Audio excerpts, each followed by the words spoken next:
Quand Carnot recevait quelqu'un ou n'importe, ça se passait un peu sur la place Gambetta. C'est pour ça que la place Gambetta était vivante. Quand on la voit à l'heure actuelle, vous savez, elle est morte.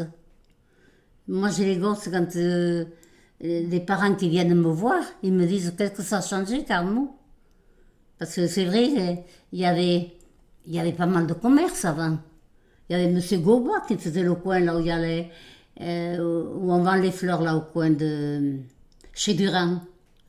C'était M. Gauba qui tenait un grand magasin de réparation. Je crois que c'est réparation de voitures, j'en sais rien. Au coin où il y a le bureau de tabac, il y avait un marchand de fleurs. Là, où il y a de. Comment il s'appelait, vous vous souvenez? Jean-Pierre le sait, ça. Il m'en a parlé, vous voyez, hier. Il le sait, moi je ne me rappelle pas. Après Ensuite, il y avait Ossenac. Non, Pomarède avant. Le transport, les cars Pomarède. Ils étaient là. Ensuite, là, il y avait M. Ossenac. Après M. Ossenac, il y avait une marchande de chapeaux. Après, il y a eu le café Gambetta, qu'on appelait le café Paysou, où il y avait la fille qui s'était mariée avec ce Gonzac. Voilà. Et ensuite, de l'autre côté, là où on passe pour aller chez votre belle-mère, là, au coin, il y avait un petit café. Je crois qu'on l'appelait le Bon Coin ou le Bon Coin, un truc comme ça. Et après, c'était des gens qui habitaient. Après, il n'y a pas. Et après, il y a eu de l'autre côté, là, le Rex, qui tenait tout le coin. On y reviendra sur le Rex après, quand on continue. Donc après, il y a le coin du lac. Comment? Après le Rex, donc il y a le coin du lac. Oui. Et après, on revient la Panetière. C'était pas la Panetière. Comment ça s'appelait? Fabre et Viguier. C'était un magasin de. C'était un marchand de tissus, de linge et tout ça. Et des vêtements aussi. Ils vendaient aussi des vêtements aussi. Et en revenant. En descendant, Et en descendant. En descendant, il y avait un monsieur qui vendait du linge aussi. Je ne me rappelle plus comment il s'appelait. Il y avait Mademoiselle Rose qui vendait des chapeaux, là. Il y avait Madame Michalik. Nous, le café. Un peu plus bas, il y avait un marchand de jouets, là, comme on l'appelait. Le père faisait cordonnier. Ensuite, il y a eu le pharmacien.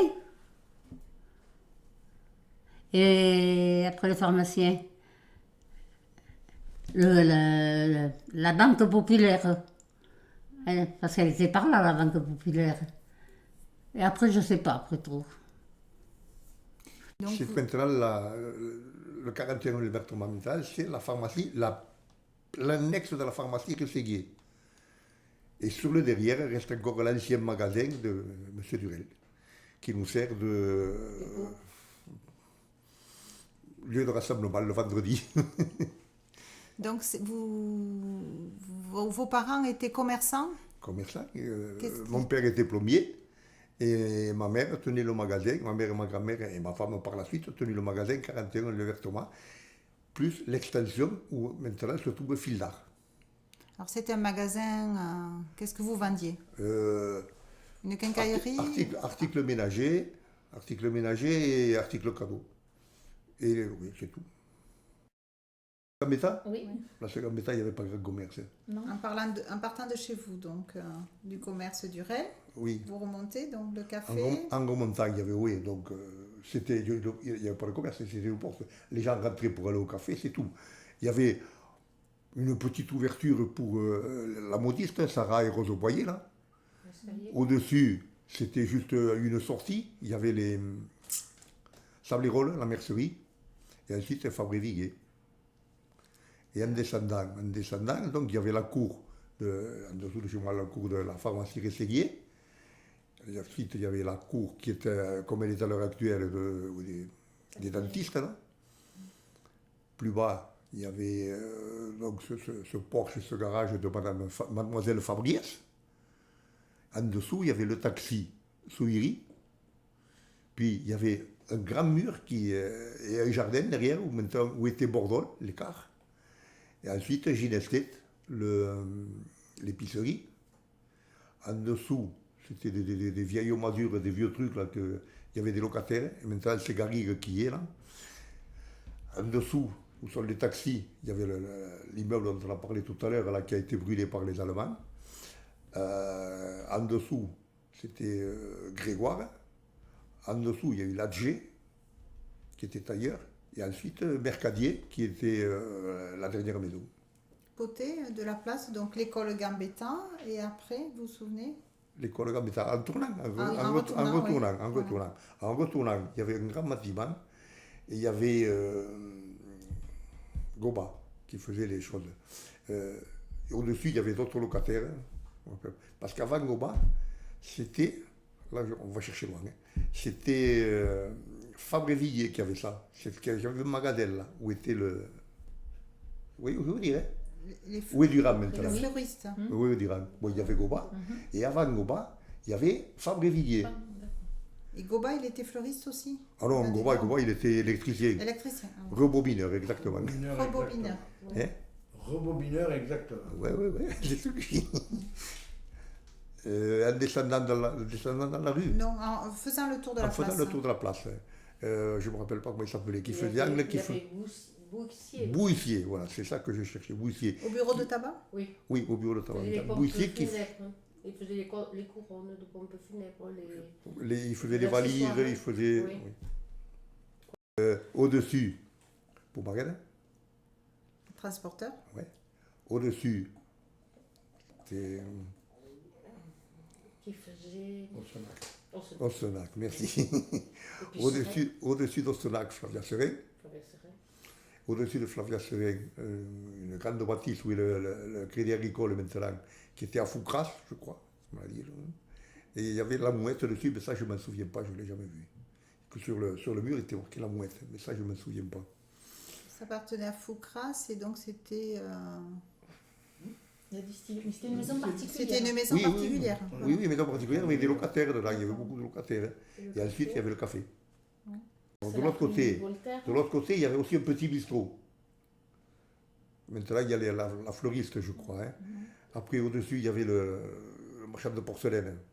Il s'appelait avant. Oh, Delpoux. Delpoux. Après Delpoux, il y a eu machin, Cassan. Maintenant, c'est Reynal. La grande maison. Oui. Qui vient, et puis après, en remontant, c'est Loubal de Siman. Et puis Ortiz qui faisait les... Avant Vidal, c'était Ortiz qui faisait les monuments funéraires. La coopérative agricole. Et puis la coopérative. Alors qu'est-ce qu'il y avait à la place de la coopérative agricole? Il y avait café. Il y avait un café avec deux vitrines. Hein. Il y avait deux vitrines. En dessous, il y avait le bal, le Rex. Alors, Il y avait le derrière de Puy-Servère, le marchand de légumes. La mère Cossé, qui vendait les chaussures, et puis c'est tout, on est arrivé au coin du lac. Là, hein. Mais Alors c'était le café Clarenc. Je me souviens que j'ai une photo, je ne sais pas si tu l'as cette photo, où je suis devant des...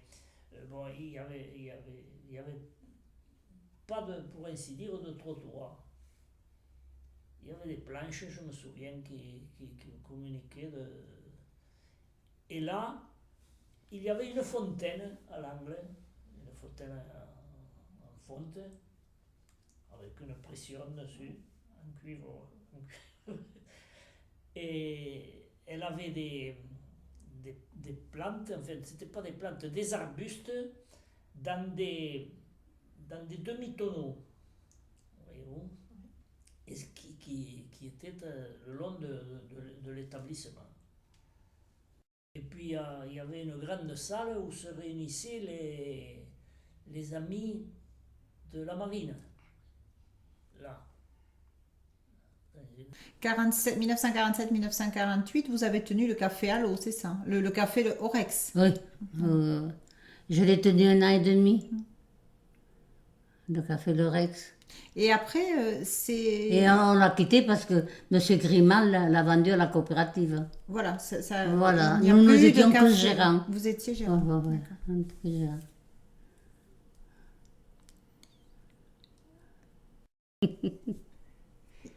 Dans le café, est-ce qu'il y avait un siège d'une association dans votre café? Le siège. Oui, est-ce qu'il Il y y avait... avait le siège du Parti socialiste. Oui, oui. Est-ce que Et à l'époque, c'était surtout monsieur le SAD, comment il s'appelle pareil. Vareille. C'était monsieur Vareille à l'époque. Est-ce que le siège du Parti socialiste existait quand vous avez pris le café? Oh oui, il y a longtemps il existait depuis la fin de la guerre et tout, oui, oui, oui. Avant que vous preniez le café, Ah oui, il le existait siège du toujours, Parti oui. socialiste Oui, oui, existait oui. déjà. Il est resté au café jusqu'à quelle période? Jusqu'à la période qu'on a pris la retraite. Voilà, c'est le jour où on a pris la retraite. En quelle année?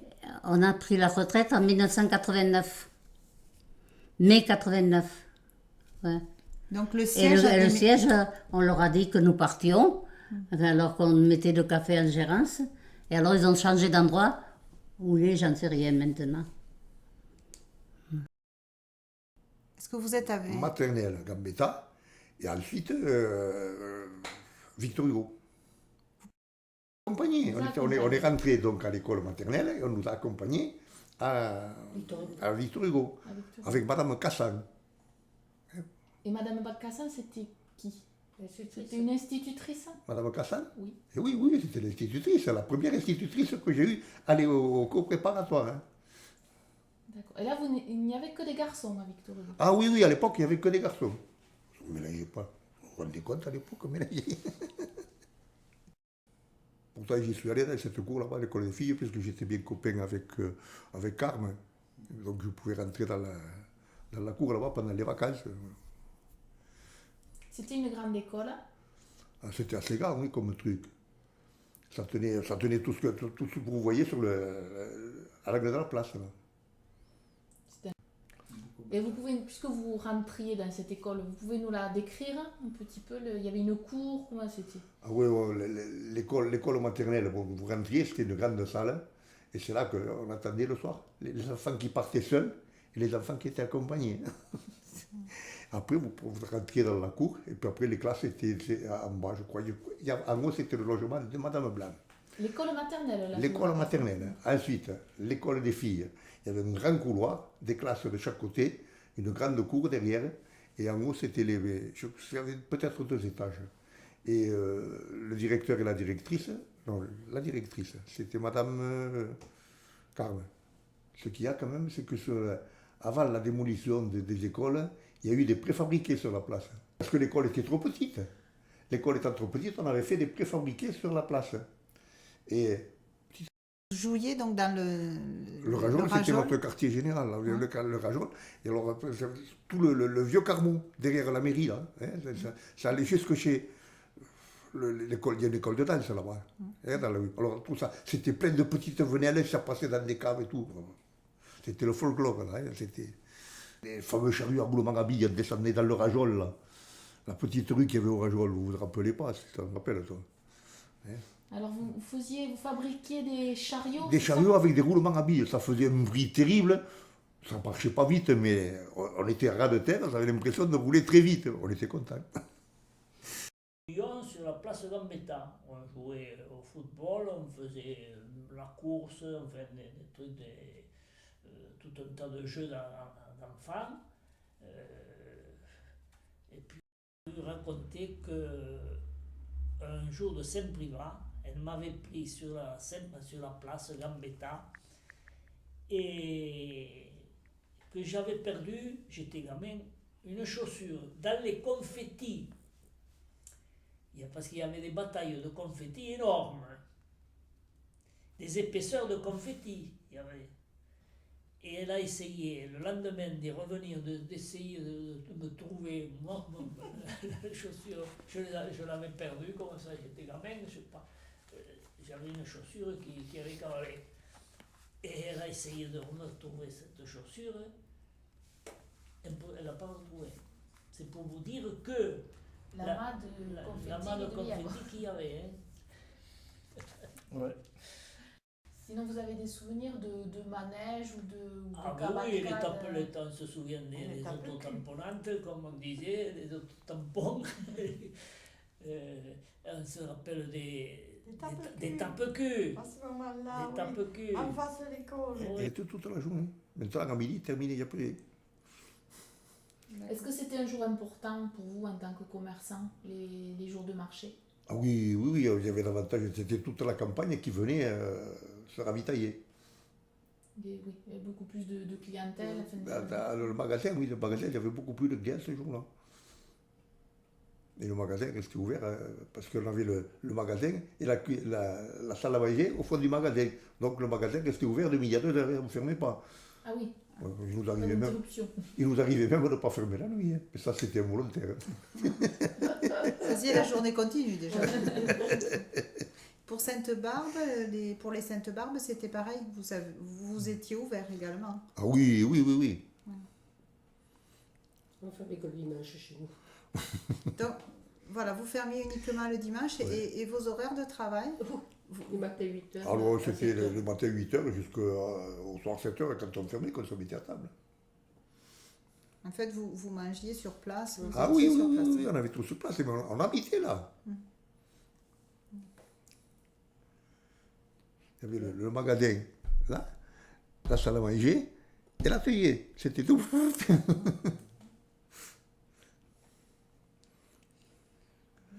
Et les gens venaient sur la place. D'ailleurs, il y a une photo que j'ai vue quelque part qui montre une charrette sur la place Gambetta avec des tonneaux dessus. Et je me demande si ce n'était pas justement Le grand-père. le grand-père. Mais ça, je Donc cette personne s'est mariée m'entends. au départ avec un Fabre. Oui, Elle n'avait que 15 ans et 3 mois. oui. Il a fallu une dispense pour la laisser marier, l'autorisation du père.